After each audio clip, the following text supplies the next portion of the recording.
Hello and welcome. This is class number 18 of Decoding PSIR through answer writing series. The prelims examination is done.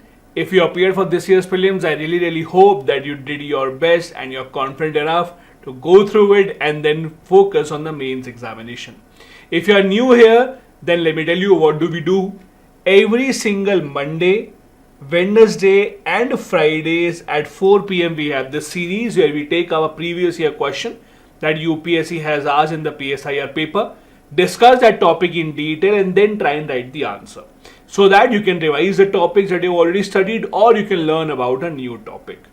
This is important because the UPSC from the theory part specifically does have a tendency of repeating many questions. So this is what we do. If you are new here, please do hit the subscribe button as well. Let's see what question we'll be discussing today. But before that, again reminding you, from the 24th of June, we are beginning with our PSIR comprehensive course, which will be a 4.5 to 5 months long course in which we will be covering the entire syllabus of PSIR from the beginning till the very end. It will have live classes Monday to Friday, 12 to 3 p.m.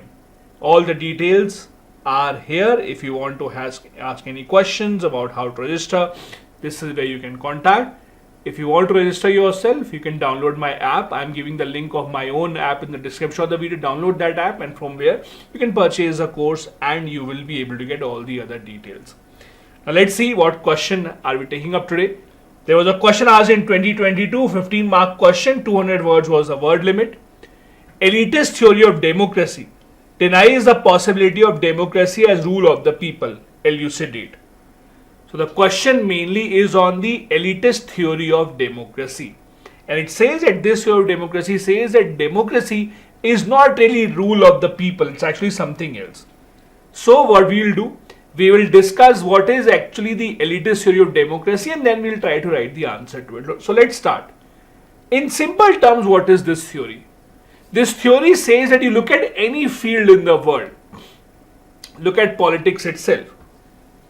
Every field basically has a pyramid-like structure where people who are at the top, a very small group of people, are the ones who are actually really ruling that particular field. Look at politics. You don't have a lot of options available. In every single election, there are just a few people that keep on circulating between themselves. If you don't want to choose the first one, you have to choose the second one. You don't have many other options. They are called the elites. Elites are those group of people, a very small community of people that keep on coming in power time and time again. Now, you might know this by different names. For example, in film industry, you call it the inner circle. That film industry has an inner circle. That is how democracy also works. Democracy basically gives an illusion to the common man that you are choosing someone from your own choice, but in reality, you do not really have many choices. Look at here. In India, I'll give you a simple example. When you have, let's say you did have the Lok Sabha election very recently. Let's say someone did not want to vote for Prime Minister Modi. Many people said that, let's say I don't want to vote for BJP, but I don't have any other option. I don't think anyone else from the opposition would be good enough for that post, and that is why I'm voting for the BJP. Again, there is lack of options. It might seem on paper that there are thousands of political parties in India, but when it comes to fighting the election, when it comes to choosing the right candidate, you don't really have many options because there is again a very limited number of people who are at the top. They are called the elites. So the illusion that democracy gives is that it is the rule by the people, that you select your candidates, but you are not selecting anyone that you want. You can only select a handful of the people who are right at the top, and this happens in every single field. Community affairs are handled by a small subset of the members. And in modern societies, that is always the arrangement. That is the entire elitist theory of democracy. And now, this is not very new. Since the time of Plato, if you remember, Plato also divided his society into different groups. The philosophers were a handful of the people who were supposed to rule. Again, he also intended that only a few people in the society should be legally allowed to rule, should be legally allowed to form the government, should be legally allowed to run the government. And that has stuck to it for a very long time. Like in Greece, there was a concept of the best men. The best men again would be the people who would be eligible to rule. So the rule of the elite class is a reality, and it has been seen for a very, very long time. As we saw in ancient history in Greece, in the 13th century, Thomas Aquinas, writers such as him, they also called the elite class as the people who can be chosen to actually rule. They were the ones who were supposed to have the privilege of ruling.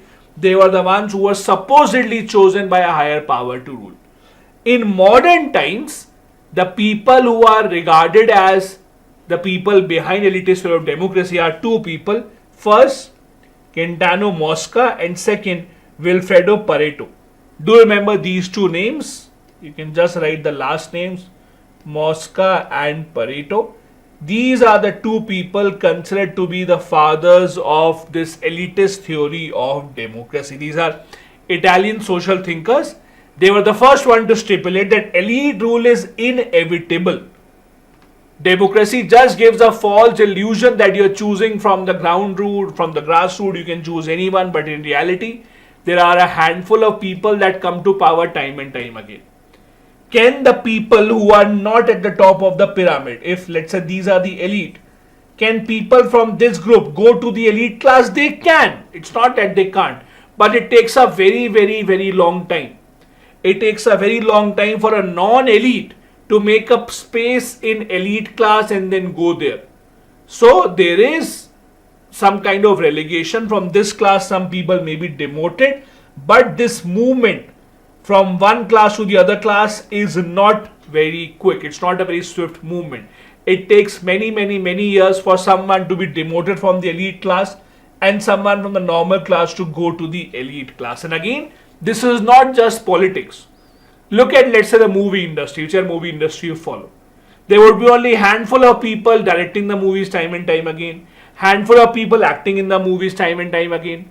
There are thousands and lakhs of people who want to direct or act in a movie. But in reality, there are only a handful of people who will do that job time and time again because they have formed the elite class. Every once in a few years, you might see someone new breaking into that group. But that is very, very, very rare. That is the entire idea of the elite theory that is seen in case of democracy and seen in other cases as well. They accepted that governing elites are usually friendly to the economic interest, but they did not support what Karl Marx had said. As you know, Karl Marx talked a lot about the class conflict, that there are different classes in the society. There is a ruling class, there is a working class, there is a producer class. Karl Marx said that the people who actually own the resources or own all the industry in the society, they are the ones who are ruling the government, they are the ones who are dominating the government. These people did not believe that. They believe that there are some elites who are ruling over, but it's not that they are in a class of their own or they are exploiting the workers. That is not found to be true. This is the elitist theory of democracy. That is what you have to elucidate, because again it says that it's a myth that democracy is the rule of the common people. It is actually not. This is what you have to write here. The question was again, elitist theory of democracy denies the possibility of democracy as rule of the people. So you have to tell how elitist theory basically tells that it is actually a rule of a few chosen people, elite class. There may be an illusion of elections. There are elections that are held. But if you look at people who win the elections, if you look at people who come to the power time and time again, they are again the same people who come to power time and time again. You have to give examples of Pareto and Mosca, the people who actually gave this theory, and how the lack of leadership qualities in others have not allowed them to come up and enter the elite class. This is the elite theory of democracy. Again, it was developed by several writers at different points of time, starting from Plato, but the name the elitist theory of democracy was given in the 19th century in Italy itself. This is how you can conclude that particular answer. And this brings us to the end of today's class. Every Monday, Wednesday and Friday we have this class at 4 p.m. If you want the PDF of these lectures, you can join the Telegram channel. The link is in the description of the video. Again, just a few days remain before we begin a comprehensive PSIR course. If you want to join, the link is in the description of the video to download the app. You can register for the course. If you have any questions, feel free to get in touch. Thank you so much. Bye-bye. Jai Hind.